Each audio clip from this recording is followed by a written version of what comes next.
Very good morning.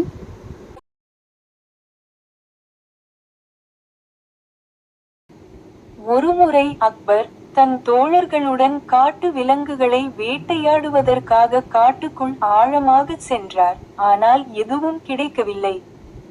களைப்பும் தாகமும் அடைந்த அவர்கள் அருகிலுள்ள கிராமத்திற்கு செல்ல முடிவு செய்தனர். அங்கு மகேஷ் தாஸ் என்ற உள்ளூர் சிறுவனை சந்தித்தனர். அவன் அவர்களுக்கு உதவ உடனடியாக ஒப்புக்கொண்டான். அக்பர் யார் என்று அந்த சிறுவனுக்கு தெரியாததால் அக்பர் அவனிடம் அவன் பெயரை கேட்டபோது அவன் குறுக்கு கேள்விகள் கேட்டான். அவனது தன்னம்பிக்கையையும் புத்திசாலித்தனத்தையும் கண்டு அக்பர் அவனுக்கு ஒரு மோதிரத்தை கொடுத்து அவன் வளர்ந்ததும் தன்னை சந்திக்கும்படி கூறினார். பின்னர் அந்த சிறுவன் அது ஒரு அரச மோதிரம் என்பதையும் தான் இப்போதுதான் பேரரசர் அக்பரை சந்தித்திருக்கிறோம் என்பதையும் உணர்ந்தான். சில ஆண்டுகளுக்கு பிறகு மகேஷ் தாஸ் வளர்ந்ததும் அக்பரின் அவைக்கு செல்ல முடிவு செய்தான். அவன் அவையின் ஒரு மூலையில் நின்று கொண்டிருந்தபோது பூமியில் மிகவும் அழகான மலர் எது என்று அக்பர் தன் பிரபுக்களிடம் கேட்டார். சிலர் ரோஜா என்றும் சிலர் தாமரை என்றும் சிலர் மல்லிகை என்றும் பதிலளித்தனர்.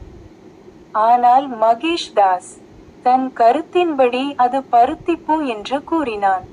பருத்தி பூக்களுக்கு மனம் இல்லை என்பதால் அவையில் இருந்த அனைவரும் சிரிக்கத் தொடங்கினர். பின்னர் மகேஷ் தாஸ் பருத்தி பூக்கள் எவ்வளவு பயனுள்ளவை என்பதை விளக்கினார். ஏனெனில் இந்த பூவிலிருந்து விளையும் பருத்தியை கொண்டு கோடை காலத்திலும் குளிர்காலத்திலும் மக்களுக்கு ஆடைகள் தயாரிக்கப்படுகிறது. அந்த பதிலை கேட்டு அக்பர் கவரப்பட்டார். பின்னர் மகேஷ் தாஸ் தன்னை அறிமுகப்படுத்திக் கொண்டு பல ஆண்டுகளுக்கு முன்பு தான் கொடுத்த மோதிரத்தை பேரரசருக்கு காட்டினார். அக்பர் மகிழ்ச்சியுடன் அவரை தனது அவையில் உள்ள பிரபுக்களில் ஒருவராக நியமித்தார். அதிலிருந்து மகேஷ் தாஸ் வீர்பால் என்று அறியப்பட்டார். Thank you and bye. Like, share and subscribe for more videos.